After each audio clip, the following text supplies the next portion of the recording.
Good evening, friends. My name is Lisa Johnson. Beside me is Christy Jones, coordinator of the Victim Assistance Program at the Anderson Police Department. We are once again honored and humbled to ring the bell and read the names of your loved ones who were so tragically taken from us. If you read the newspaper or you keep up with what's going on by some other means, you may be aware that several of the names that we've added this year are those of babies, children, and teenagers. As I read the name of your loved one, please stand.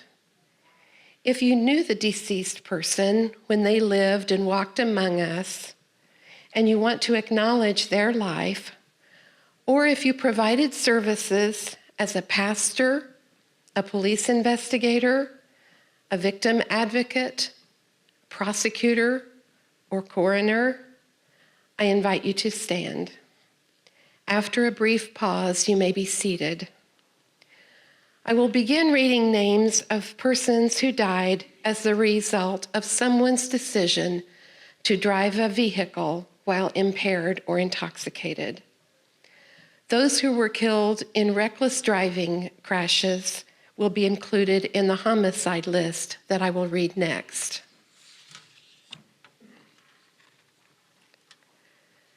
Chelsea Alexander, Nikki Blaylock, Carrie Renee Brizendine,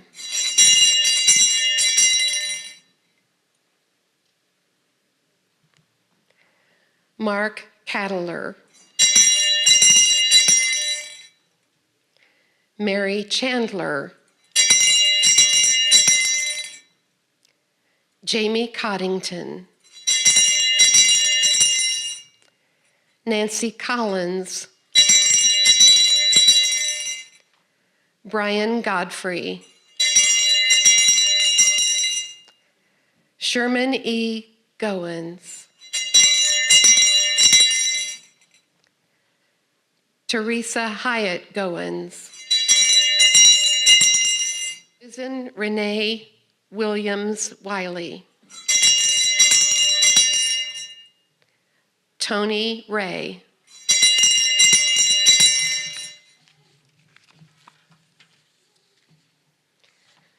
this next list includes names of people who were murdered here in Madison County or elsewhere, but maybe they grew up here or they have family living here. The list dates back to the 1960s and even a few from the 1950s. Freddie Abbott, Kelsey Abraham, Cynthia Achenbach, Darren Adams,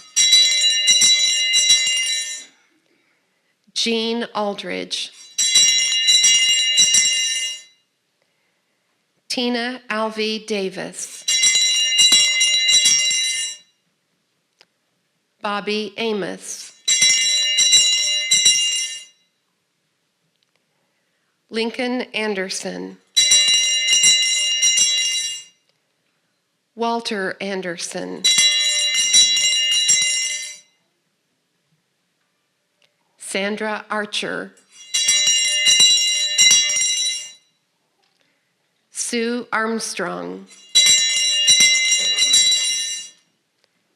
Joe Arnold, Pam Asbury, Deborah Ains,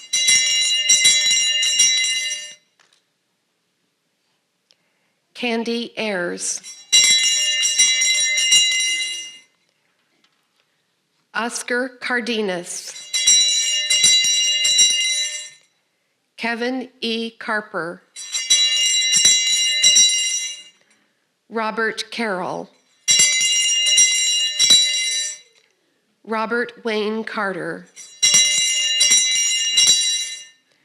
Tanya Carter, Linda Chafin, Ryan Chafin, Tajane Chamberlain, Victoria Charles, Corey Clark, Daniel Clark, Jenna Clark, Karen Marie Clark, Michael Clark, Rodney Clay,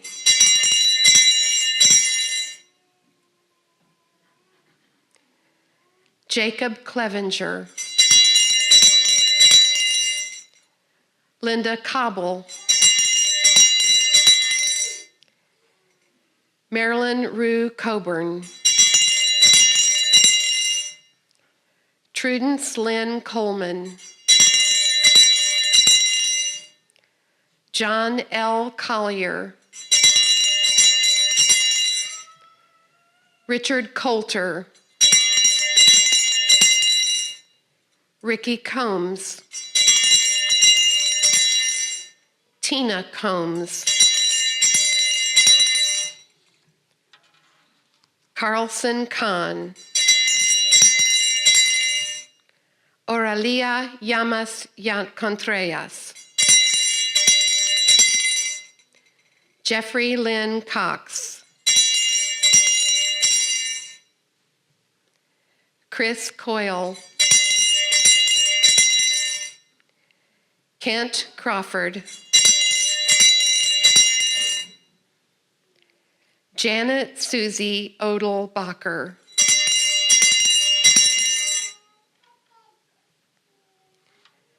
Selena R. Orem, Alonzo Page, Andre Page, Sandra Jo Passwater,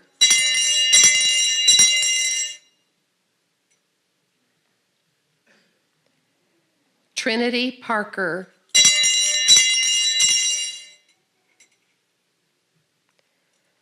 Bryce Patterson,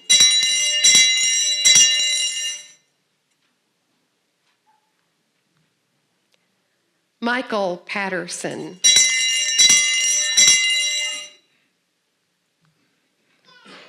Josh Payne, Larry Peak,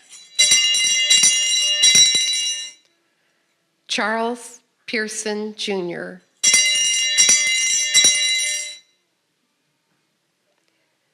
Freeman Peoples,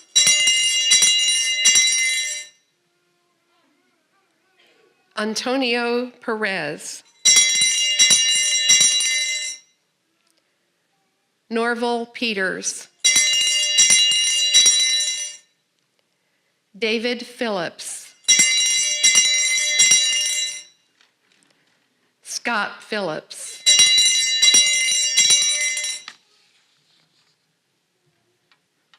Helen Polk, Gerald Polk, Chandra Powell, Kia Prince,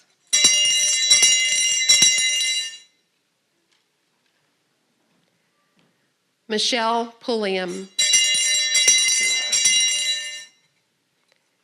Malcolm Randolph, Andrea Rathel, Garth Rector, Draniqua Redfield, Willie Redfield, Norwood Rice, William Richards, Lonnie Richardson, Megan Ryder, Uriah Wilson, Kimberly Witham, Peggy Witham, Ralph Brad Wilcox,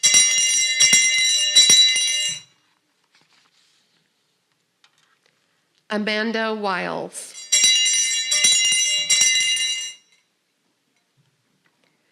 Daitika Wilkerson,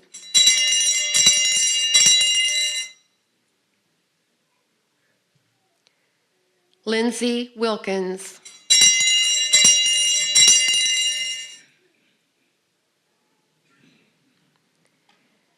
Jean Kevin Wills,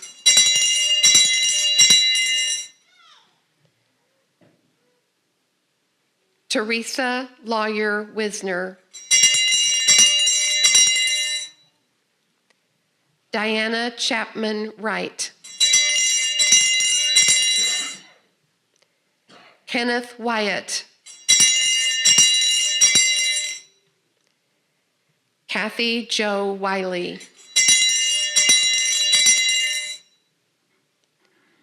Antron Dushawn Young Sr., Tanisha Lanice Young. You know, some might ask you, why do we do this? Why do we come together, year after year and remember, some of the hard things? And well, one thing is to honor and remember, our friends and the ones that we love so much, that's not with us anymore, and to make sure that their memory, remains, on a broader scale than just within us. And then also just for the mutual support that we give to one another. Some of you I see maybe once a year, but it's always good to see each other. And after going through some hard times together, to be able to stay connected through the years, but to support one another. And, and that each of you has had that similar experience. And it's best to find that support with someone that knows, has a sensing of what you're going through. And then also to send a message.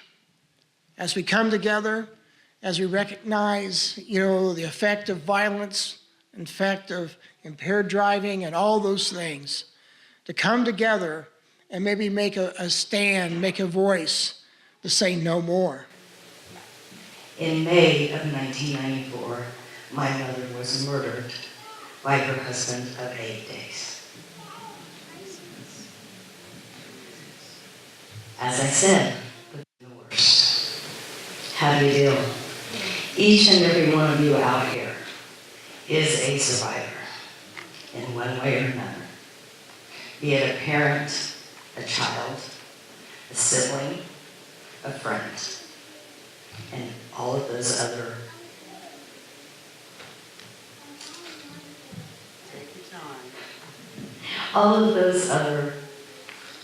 you have lost someone who meant a lot to you. In my case, it was my mother, who was my best friend. She was my rock. And I thank you for the song, The Wind Beneath My Wings, that was played at her funeral 25 years ago this May. When Lisa came to me and asked me to speak tonight, I am not a speaker, but I have a story, just as each and every one of you have a story. They're all different, but they're all the same. They all involve pain and loss, tragically and too short. Someone's life was cut too short by the actions of another human being. I am here, as I told Lisa, it didn't dawn on me until we got to talking about dates. I knew this May Next month is my mom's 25th anniversary of her death. A few weeks ago, I turned 49. Started adding up things in my head. This anniversary, I will have been without my mother longer than I was with her. It got me a little emotional because to me, she's still here. She's right here, and she's here every day. I still talk to her every day. I celebrate my victories, and I cry about my not very good choices. That's what we all have here. We are all in different stages of grieving. And as the bishop said, we have to move on with our lives. In my case, I had a 3-month-old son that needed me. I had to be there for him. And luckily, I had a wonderful support group. I had a wonderful husband and other family members to help me get through it. And they knew at times, hey, you need a break. Go take an hour, cry, whatever it is you need to do. But we have to have support because none of us can do it on our own. Be it a friend, be it God, be it our support group.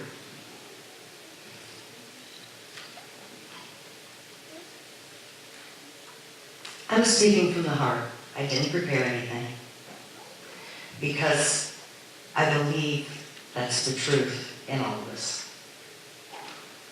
I was lucky. The man who murdered my mother, the one who called the police, said this is what I've done.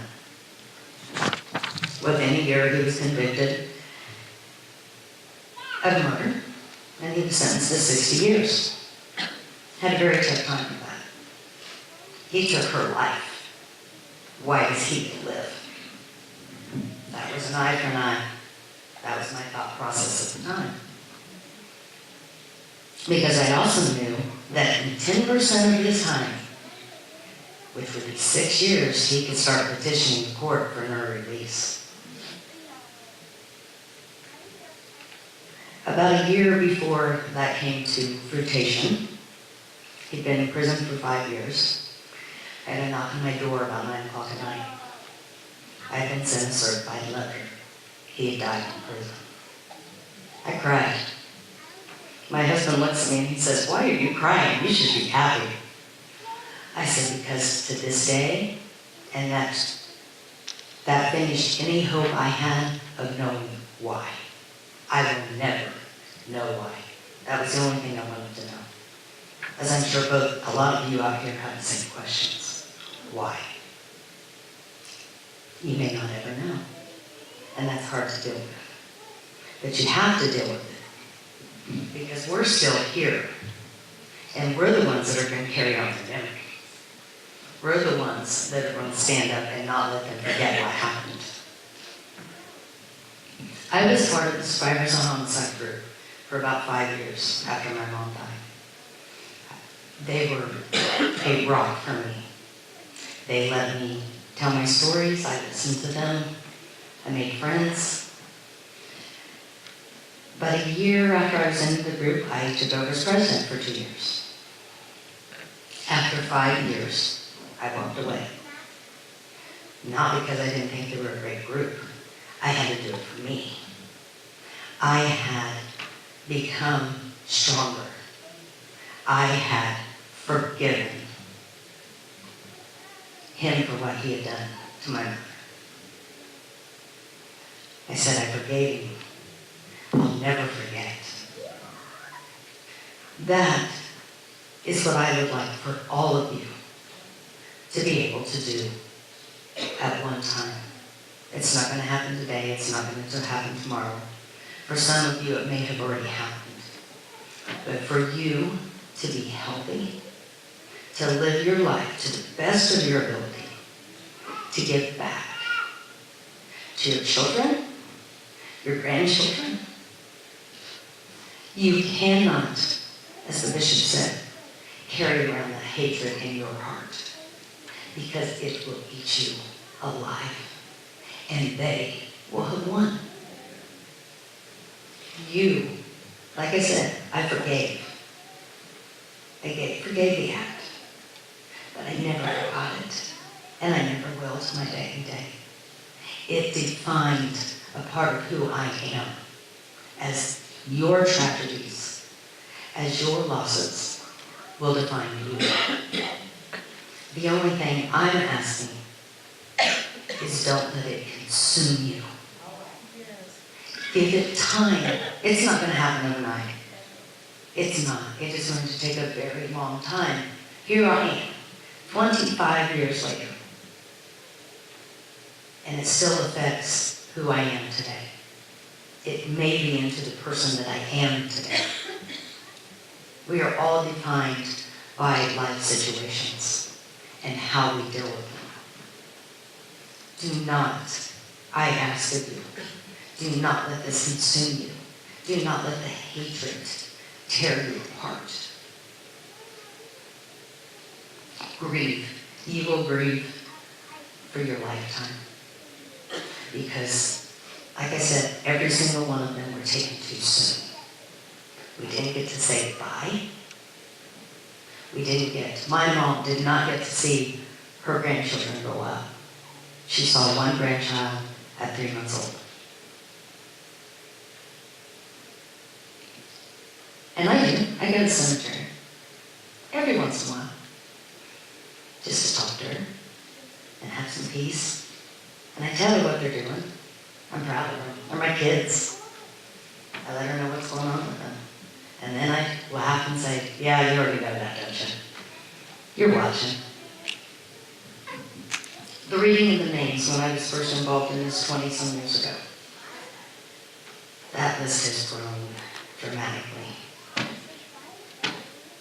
And the violence does have to stop. I don't have the answers. Not any of us have the answers. But we can do something to try to prevent it. Make our voices heard that this is unacceptable. Because violence is on the rise. Crime is on the rise. What do we do to stop it? Hey, you have the smartest people in America somewhere in Washington discussing how to stop it. They're not figuring it out. But each of us can do something in our own. It may not be big, but something that we have done may affect somebody else. So, I'm here to tell you a story, to tell you my story, and to say, I don't understand what you're going through. We all deal with it differently. Each one of us has dealt with our grief, our sadness, our anger differently. The only thing I'm asking is you don't let it consume you. Live your life. Make them people, whoever you have lost, make them proud of you. Keep their memory alive, because for whatever reason, their life meant something here on earth. When Lisa and Christy were ringing the bell, as a child, one of my favorite movies was It's a Wonderful Life with Jimmy Stewart. I don't know how many of you know this movie. But it was a story about an angel on earth. And it's Christmas time, and his story was that when you heard a bell ring, an angel got their wings. So each one of those names that was read, and the bell that was ringing, I believe they got their wings. They got it a long time ago. We're just being reminded of it. So I thank you guys for that.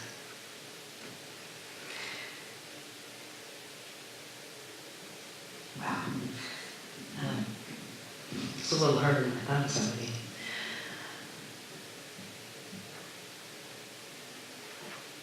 On another side.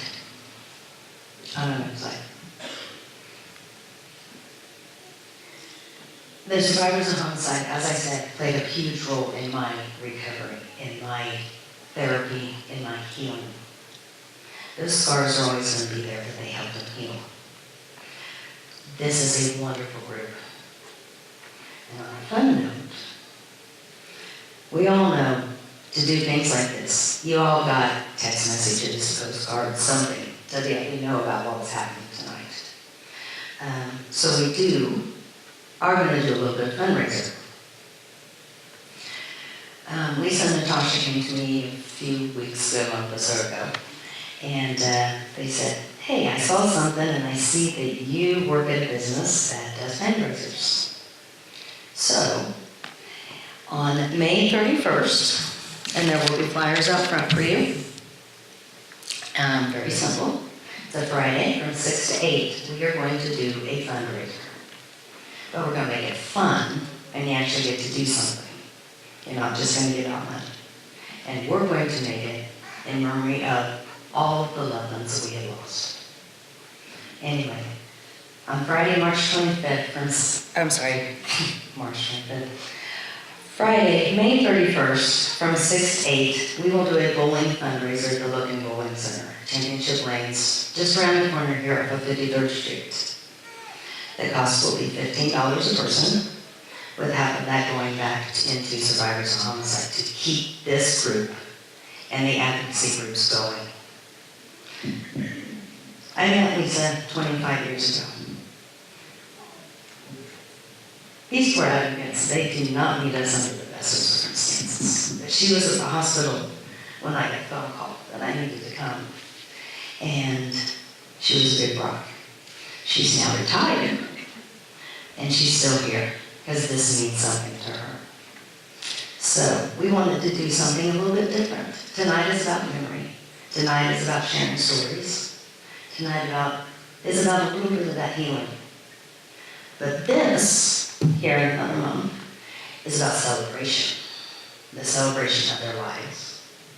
And to help give back to the advocates and the groups that helped me and hopefully are helping you. There is no time limit on your mourning. And I am here to tell you, the first person that says, you should be over that by now. No. There is no time limit. Each and every single person in here, race, color, gender, whatever you be, we are all different and we all react differently. So don't let anybody tell you there's a time limit on it. Because there's not. It'll never go away. Like I said, it will define us for the rest of our life. But we have to choose to win and not let that other person that took our loved one win.